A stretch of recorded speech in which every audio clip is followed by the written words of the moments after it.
आज की जो हमारी ये वीडियो है ये घन और घनाभ अर्थात क्यूब एंड क्यूब रूट पर आधारित है।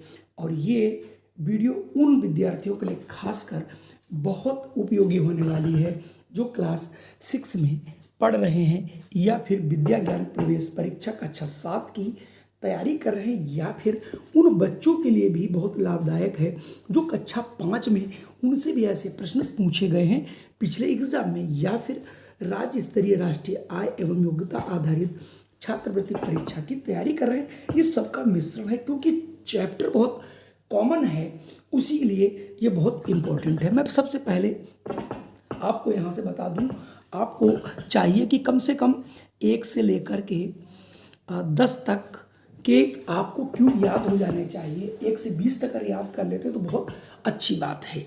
उनके क्यूबिक रूट निकालने भी आपको आने चाहिए। जैसा कि आपको ये पता होना चाहिए कि इस प्रश्नों को कैसे करना है, तो आज हम आपको इसकी समरी न बताते हुए आपको प्रश्नों के साथ ही ट्रिक भी बताएंगे और उन्हें कैसे हल किया जाए ये भी बताएंगे। तो आइए फटाफट शुरू कर लेते हैं आज का ये वीडियो। तो आप स्क्रीन पे आ गए होंगे, तो स्क्रीन पे आने से पहले आप देख लें इंस्ट्रक्शन में इन्होंने बताया है आपको कि यहाँ पर 4 उत्तर दिए गए, उनमें से आपको एक उत्तर सही करना है। तो सबसे हमारा जो पहला प्रश्न है 302 की घात 3 का मान क्या होगा। हालांकि इतना बड़ा घन नहीं पूछा जाता, इसका ये मतलब हुआ ये इसका क्यूब पूछा जा रहा है। क्यूब का मतलब उसकी संख्या को 3 बार गुणा करना। तो 302 इंटू 302 इंटू 302। जब आप इसकी गुणा करेंगे तो यहाँ से ऑप्शन सी पाएंगे 2,75,43,608। मतलब 302 को 302 से सबसे पहले यानी गुणा करेंगे, यानी वर्ग कर लेंगे, तो ये आ जाएगा 91,204। जब इसको 302 से आप और गुणा कर देंगे तो आ जाएगा 2,75,43,608, जो कि ऑप्शन ए में मिल रहा है। हमने आपको बताया जो भी प्रश्न आएंगे वो थोड़े टेक्निकल पूछे जाएंगे, तो हम टेक्निकल प्रश्नों पर ज़्यादा अपना फोकस करेंगे। सबसे पहले दूसरा प्रश्न वेरी मोस्ट इंपॉर्टेंट है।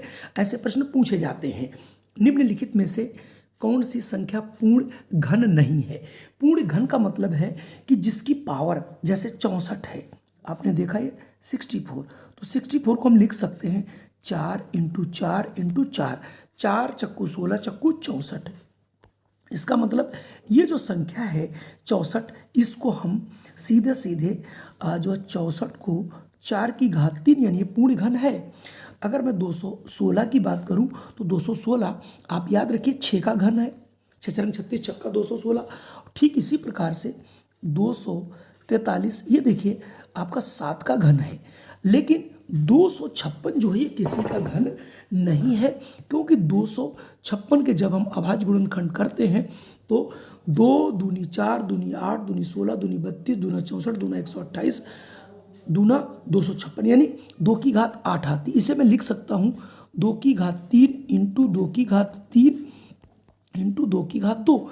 इसका मतलब ये तो देखिए पूर्ण घन बन रहा था, लेकिन ये पूर्ण घन नहीं बन रहा है। इस हिसाब से यहाँ पर 256 है ये हमारा पूर्ण घन नहीं है। प्रश्न संख्या में 3 की अगर बात करता हूँ तो 3 में आपसे पूछा जा रहा है वह छोटी से छोटी संख्या कौन सी है जिसमें 392 को गुणा करने पर गुणनफल के रूप में पूर्ण घन बन जाए। तो इस जैसे हम लोग वर्गमूल निकालते थे वैसे ही यहाँ पर हम देखिए 392 को लिख लेंगे। आपके सामने देखिए मैं लिख देता हूँ, थोड़ा बड़ा बड़ा लिखूंगा 392। अब आप इसको अभाज्य गुणनखंड आपको करने हैं। चलिए सबसे पहले मैं इसे 2 से काट देता हूँ। 2 एकम 2 दूनमा 18 2 छंग 12, फिर आप 2 से काट देंगे तो 2 नवैया 18 2 अट्ठी 16, फिर आप 2 से काट देंगे 2 चौके 8 2 नमा 18, फिर आप 7 सती 49, फिर 7 एकम 7। अब आप यहाँ पर देखें तो हम अगर इनको पूरा करते हैं तो देखिए 3 यानी 392 को 2 की घात 3 तो पूरा लिख सकते हैं, आगे 7 इंटू 7। अगर एक 7 और होता तो ये पूर्ण घन बन जाता, यानी 2 की पावर 3 इंटू, अब कितना कम पड़ा, 7 कम पड़ा। इसका मतलब अगर हम 392 को 7 से और गुणा कर देते तो ये संख्या पूर्ण घन बन जाती। चौथा प्रश्न आपको करना है पूर्ण, इसका आपसे घन पूछा जा रहा है, घन इसका जरूर आप करिएगा। 55 का पूछा जा रहा है, इसका भी आप घन जरूर करिएगा और कमेंट बॉक्स में जरूर लिखिएगा। अगर हम प्रश्न 6 की बात करें, वह छोटी से छोटी कौन सी संख्या जिसमें इतने से विभाजित करने पर शेष फल के रूप में पूर्ण घन, यानी इसका मतलब यहाँ पर जो एक्सेस आएगा वो कितना ज़्यादा होगा उसको हमें यहाँ से निकाल देना है। तो इसमें भी वही काम करेंगे, देखेंगे छोटे छोटे इसके गुणनखंड हम कर लेते हैं। चलिए मैं आपको करके भी जल्दी से दिखा देता हूँ, फिर आप इसको एक बार जरूर करिएगा। 8 6 4 0। अब आप इसको 2 से काटिए तो ये आ जाएगा 43 20। अब जरा फिर 2 से काटिए तो आ जाएगा, ये देखिए 2 दूनी 4, 2 एक कम 2, 2 छंग 12। फिर अगर आप 2 से इसको काटेंगे तो आ जाएगा 10 80। ठीक है भाई। फिर आप जब 2 से इसको और काटेंगे तो आ जाएगा 540। फिर आप इसको जब 2 से काटेंगे तो आ जाएगा 270। फिर आप जब इसको अब 270 आ गया तो अब आप इसको 3 से भी काट सकते हो या फिर आप इसको 2 से भी काट सकते हो। 3 से अगर काटना चाहो तो 3 9 27। फिर अगर 3 से काटेंगे तो 3 तिहाई 9। फिर आप अगर 3 से काट देंगे तो 3 15। तो कुल मिला के 3 दहाम 30। अब आपके देखें तो एक यहाँ पर हमको ये देखना है कि कौन सी ऐसी संख्या है जिनके पूर्ण घन बनने से छूट रहा है। तो देखिए, एक तो ये देखिए पूर्ण घन बना 2 का, और एक 2 2 यहाँ है और ये 10 नीचे बचा है। अब 10 के अगर आप गुणनखंड करेंगे तो 2 पंजे 10, इसका मतलब 1 3 और आ जाएगा। तो इसका मतलब ये पूरा पूर्ण घन में चला गया। अब 3 का भी एक पूर्ण घन बन रहा, 5 केवल ऐसी संख्या बची जो इसमें ज़्यादा आ रही है। इसका मतलब हमारे जो गुणनखंड बने थे वो क्या बने थे। अब हम इसके अगर गुणनखंड लिखते तो हमारे पास बने थे, देखिए 2 × 2 × 2 और 3 बार बने थे ना, तो हम 3 बार लिख लेते हैं। उसके बाद देखिए 3 जो था वो ये भी 3 बार आया था और इसमें 5 एक्सेस था। तो देखिए ये भी पूर्ण घन है, ये भी पूर्ण घन, ये भी। तो अगर 5 से हम इसको डिवाइड कर देते, यानी इसको हम, तो देखिए पूर्ण घन बन जाता। तो इसको हम किससे डिवाइड कर देंगे, 5 से। तो यहाँ से हमारा ऑप्शन सी बिल्कुल सही होगा। चलिए बढ़ते हैं अगले प्रश्न पर। अगर हम प्रश्न 7 की बात करें, -7 -9 की घात 3 का मान क्या होगा। तो सबसे पहले आप ये समझ जाइए, चूंकि इसको हम 3 बार इसको लिखना है, -9 × -9 × -9। इसका मतलब चिन्ह तो माइनस से आएगा, एक ही में माइनस है तो हम क्यों गुणा करें, अपनी रीजनिंग लगा के भी इसके आंसर निकाल सकते हैं। अगले प्रश्न की बात करूं मैं 8वें की। 8वें प्रश्न में भी देखिए, ये प्रश्न ऐसे भी लिख सकते थे 1728 करने की घात 3। इसका मीनिंग ये भी है, जिसकी पावर, जैसे x की पावर 1/3 लिखा तो इसकी मीनिंग हो गई क्यूबिक रूट, यानी क्यूब रूट ऑफ x।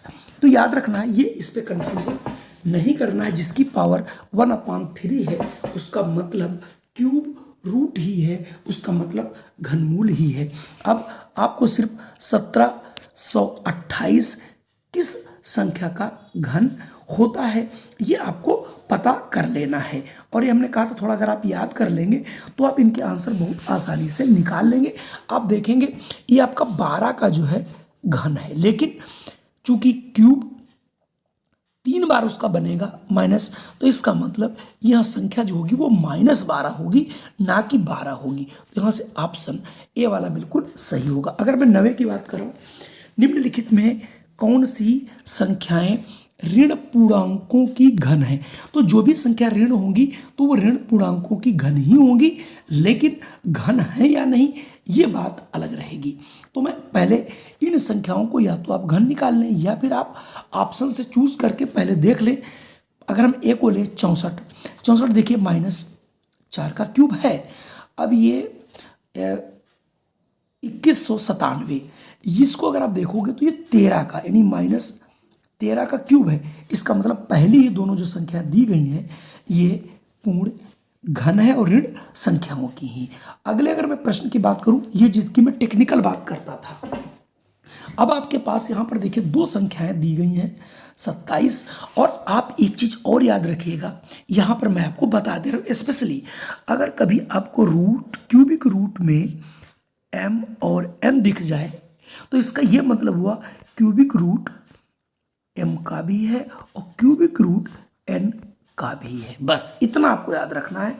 या फिर m और n की पावर 1/3 लिखा है तो m की पावर भी 1/3 है और n की पावर भी 1/3 है। ठीक वही सेम प्रोसीजर यहाँ पर आपको लगा देना है। इसका ये मतलब हुआ कि हम ये 27 की भी पावर 1/3 हो जाएगी इंटू माइनस 2744 की पावर भी 1/3 हो जाएगी, यानी इसका भी हमें क्यूबिक रूट निकालना है और इसका भी हमारा 27 क्यूबिक रूट लगाना लेकिन माइनस में है। अब 27 चूंकि पता है 27 3 का होता है और ये चूंकि माइनस है तो ये किसी माइनस का ही होगा, और ये 14 का जो है रूट है, ठीक है, किसका है 14 का, तो -14 हो जाएगा, 14 तिहाई जितना भी है 42 और ये माइनस है तो माइनस हो जाएगा। ऑब्वियसली मतलब बहुत आसानी से आप इन प्रश्नों को कर सकते हैं। ठीक इसी प्रकार से इतना बड़ा जो ये प्रश्न दिया गया है 11वां, इसको भी आप ट्राई जरूर कीजिएगा, इसके गुणनखंड करिएगा। काफ़ी बड़ा सवाल है, हालांकि ऐसे प्रश्न आपको नहीं मिलेंगे लेकिन फिर भी आप देखिए और इसे प्रैक्टिस के लिए आप कर सकते हैं। यहाँ से ऑप्शन सी वाला आपका सही आएगा। बात करूं अगले प्रश्न की तो 12वां प्रश्न आप हमें करके बताएंगे, क्योंकि बहुत बड़ी संख्या नहीं, इसका भी आप क्यूब निकाल लेंगे और इसका भी क्यूब निकाल लेंगे। दोनों का जो क्यूब निकलेगा उसकी आप गुणा कर लेंगे और गुणा करने के बाद आप ये बता देंगे कि उसका आंसर क्या होगा। वैसे मैं 12वें के लिए आपको सजेस्ट करूंगा, चूंकि इसका इकाई का अंक 5 है तो इसका इकाई के अंक पे 5 आएगा, 5 का गुणक जो भी होगा वही आंसर यहाँ पर होगा। तो 5 का गुणक क्या हो सकता है, या तो 5 होगा या फिर 0 होगा। तो इसका यह मतलब हुआ न तो ये है न ये है न ये। हम अपने रीजनिंग से इसका आंसर 225 लगाएंगे और यही आंसर आपका वहां पर मिलेगा भी। चलिए बढ़ते हैं अगले प्रश्न पर। 13वां प्रश्न बताने की जरूरत नहीं है। 5 को हमने ये भी बताया था कि अगर आपके पास कभी a/b आ जाए, उसकी पावर अगर 3 लगा तो इसका मीनिंग है a की पावर भी 3 है, b की पावर, इसको होल पावर कहते हैं। तो ठीक इसी प्रकार से अगर मैं इसको विस्तार कर दूं तो 5 की पावर 3 और 9 की पावर 3 लिखा जाएगा। 5 25 पंजे 125 और 9 नमा 81 नवैया 729 होता है। तो यहाँ से ऑप्शन सी आपका तुरंत निकल के आ जाएगा। बात करूं अगला जो मैंने आपको समझा रहे थे कि घात संकेतन पद्धति में लिखिए, तो 27 किसको मतलब 3 की पावर 3, 3 3 होती है 27 और 25 को हम लिख सकते हैं 125 को 5 की घात 3।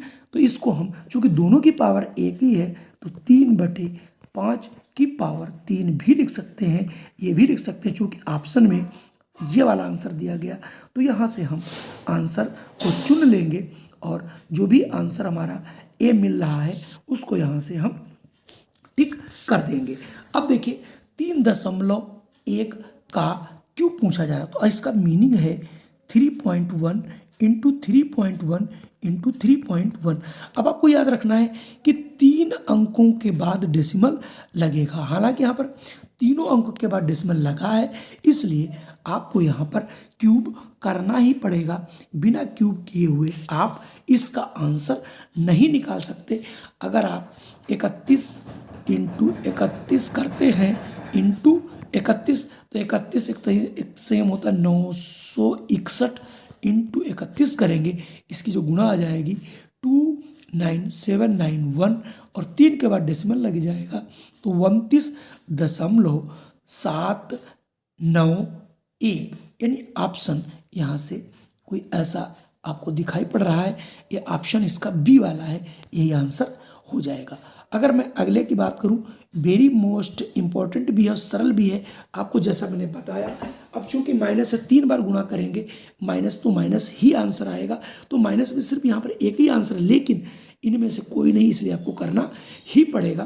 55 25 125। अब आप देखिए, ये तो प्लस है, ये हो नहीं सकता, ये हो नहीं सकता, बचा यही, तो 125 तो ठीक है। 13 का 11 को 3 बार करेंगे, 1331 आता, तो यहाँ से ऑप्शन बी ही हो जाएगा।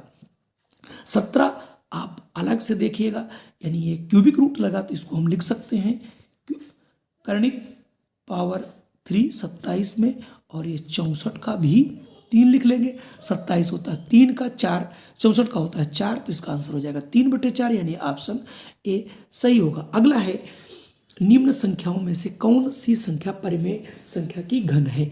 परिमेय संख्या का मतलब है कि ऐसी संख्या जिन्हें हम P/Q के फॉर्म में लिख सकते हैं। हालांकि आएगा, इसके लिए एक वीडियो है, मैं आपको बता दूंगा, आप उनको वहां से देख सकते हो। तो आपको यहाँ पर यही ध्यान रखना कि कौन सी वो संख्या है जो हमारी यहाँ से ये निकल करके आएगी। अगर आप पहली ही संख्या को देखें, ये देखिए 27, तो 3 3 9 3 27, तो एक तो ये 3 की पावर 3 अपान और 4 की पावर 3, ये भी आपकी पूर्ण घन है, परिमेय संख्या भी है। परिमेय का मतलब ही होता है, अब मतलब बटे में है। दूसरी, ये है ही नहीं, ये है ही नहीं। हाँ, ये देख लो, क्या इसमें 3 और 3 6, ये भी बन जाएगी। इसका मतलब दोनों संख्याएं जो है वो परिमेय संख्याएं भी हैं और आपकी पूर्ण घन भी है। तो यहाँ पर आपकी ये दोनों आंसर सही होंगे। अगला जब अभी हम देखेंगे तो वहाँ पर आपको ये देखने को मिल जाएगा। तो आप यहाँ से ये और ये दोनों पूर्ण घन बन रहे हैं, यही आपको प्रश्न में दिए होंगे और आपको करने रहेंगे। अब आप अगला प्रश्न देखें, वही जो मैंने आंसर आपको बताया था, तो उसमें देखिए दोनों ऑप्शन ए वाला दिया भी गया है। अब देखिए 0.3 का क्यूब करना है, सब टेक्निकल क्वेश्चन है। 0.3 इंटू 0.3 इंटू 0.3, 3 तिहाई 9 तिहाई 27, और डेसिमल 3 के बाद लगेगा तो एक जीरो बढ़ा के आप लगा लेंगे और यहाँ से ऑप्शन बी को चूज कर लेंगे। ऐसे ही 1.5 ये मैं आपके लिए छोड़ता हूँ, इसे आपको करके दिखाना है। अगला मैं प्रश्न आपको बता दूँ, किसी घन का आयतन इतने घन मीटर है तो घन की भुजा क्या होगी। तो घन का जो आयतन होता है, जो आपको घन का जो है आयतन जो निकालते हैं हम लोग, ये होता है भुजा की घात 3। तो इसका मतलब जो भुजा है उसकी घात 3 बराबर 512 है। तो अगर हम भुजा निकालेंगे तो जो यहाँ पर ये भुजा की घात 3 है, ये अब यहाँ पर क्यूबिक रूट में बदल जाएगी, इसकी 1/3 हो जाएगी। और आपको मालूम होना चाहिए कि 512 है वो किसका घन है। ये 8 का है, 8 अठाई 64, 64 अट्ठे होता है 512। तो उस घन की जो भुजा होगी वो 8 मीटर होगी। अगर मैं 22वें की बात करूं, टेक्निकल प्रश्न है, मैंने बताया भी था। अब ये देखिए यहाँ पर आपके सामने इधर ये 64 की भी घात 1/3 है, तो 64 का घनमूल 4 होता है, 4 चक्कू 16 चक्कू 64, और 27 44, इसका भी मैंने आपको घनमूल बता चुका हूँ, ये 14 का होता है। तो ये -14 का हो जाएगा, तो 14 चक्कू 56 माइनस का आएगा, तो यहाँ से -56, यानी ऑप्शन बी वाला जो है बिल्कुल सही हो जाएगा। बात रही 23 की, ये मैं आपके लिए छोड़ता हूँ, बहुत आसान सा प्रश्न है, जो ऊपर का है वही आप यहाँ कर लेंगे। चलिए बढ़ते हैं अगले प्रश्न पर। फिर टेक्निकल क्वेश्चन वही है कि दोनों के ऊपर, यानी 125 माइनस में, तो इसका -5 हो जाएगा, मालूम ही है, और इसका माइनस का 10 हो जाएगा, 10 पचे 50, और माइनस माइनस होता है प्लस, तो ऑप्शन ए बिल्कुल सही हो जाएगा। ये मैं तीसरा आपके लिए 25वां छोड़ रहा हूँ, बहुत आसान प्रश्न है, आप इसे कर लेंगे। अगला, हालांकि ये सूत्र पे एक फार्मूला होता है, उस पर ये आधारित प्रश्न आपका जो 26वां है वो आपको करना पड़ेगा। एक आपने a cube minus B cube का चूंकि फार्मूला होता है, ये मैं क्लास 1 या 2 के लिए नहीं बताना चाह रहा था, लेकिन यहाँ पर जो मतलब वैसे बच्चे हैं, लेकिन यहाँ पर आप इसी का प्रयोग करके ही लगा सकते हैं। और जब भी इसका आप निकालेंगे तो आपको बहुत ही आसानी से इनके आंसर आप निकाल लेंगे और बहुत ही जेन्युइन तरीके से कि मतलब ए क्यूब तो इसका होता है ए माइनस बी और A square plus B square plus A B.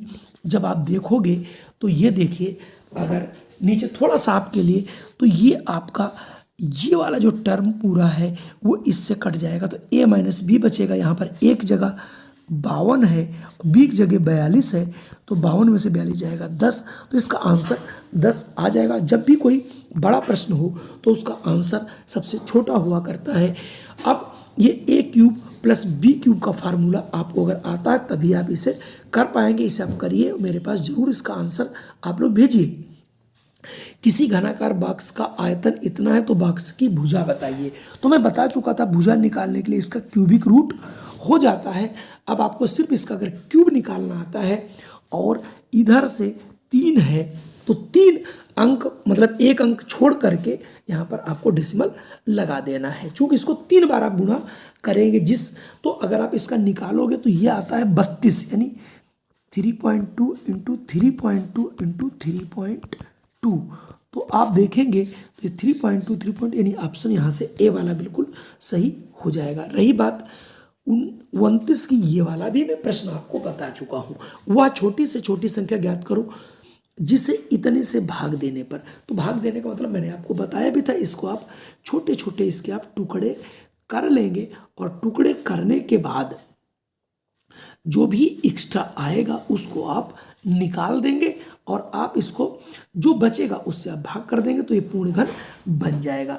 कहने के लिए मैंने, हालांकि ऐसा प्रश्न आता जरूर है इसलिए मैं इसको बता भी देता हूँ। अगर आप 2 से काटे तो 2 पंजे 10, 2 चौके 8, बस ध्यान रखिएगा कहीं 2 दूनी 4, 2 सती 14, फिर आप 2 से काट सकते हैं, 2 एकम 2, 2 तिहाई 6, 2 पंजे 10, और ऐसे ही कहीं गलत तो नहीं काट दिया मैंने, 2 पंजे 10 तो चक्कू 8, और इसको आप फिर 5 से काट देंगे तो 5 दूनी 10, 5 सते 35, 3 9 3 3। अब आप देखिए ये भी पूर्ण घन है, ये भी केवल 5 ऐसी संख्या बचती है, अगर वो ना होती इसमें तो ये पूर्ण घन बन जाता। तो इसका मतलब इस यानी 1080 को अगर 5 से भाग कर दिया जाता तो ये संख्या इतने और ये टुकड़ों में टूट जाती। तो इसका मतलब यहाँ पर 5 वो संख्या है, अगर हम इससे भाग कर दें तो ये पूर्ण घन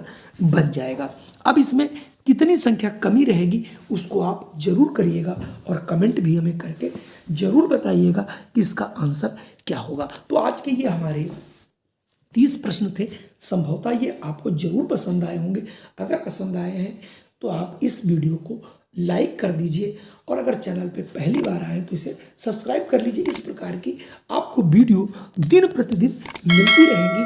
अगर आप किसी भी क्लास की तैयारी कर रहे हैं, चाहे कंपटीशन की, अगर आप बिगिनर हैं तो आपके लिए बहुत ही लाभदायक सिद्ध होगा। जय हिंद, वंदे मातरम।